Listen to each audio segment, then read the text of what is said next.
To pomeni, da ti nekdo pomaga. Družba je strukturirana na način, da smo dejansko vsi odvisni en od drugega. Ljudje smo bitja, ki delujemo v skupini, ne?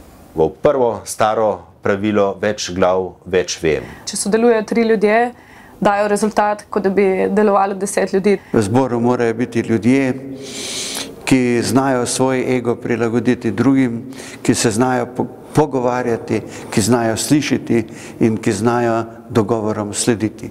Zmožnost, da lahko zaposluješ ljudi, ki so pametnejši od tebe. Ko bomo vsi enaki in vsi začeli proti istemu rogu tuliti, potem jaz mislim, da se moram zamisliti kot direktor podjetja.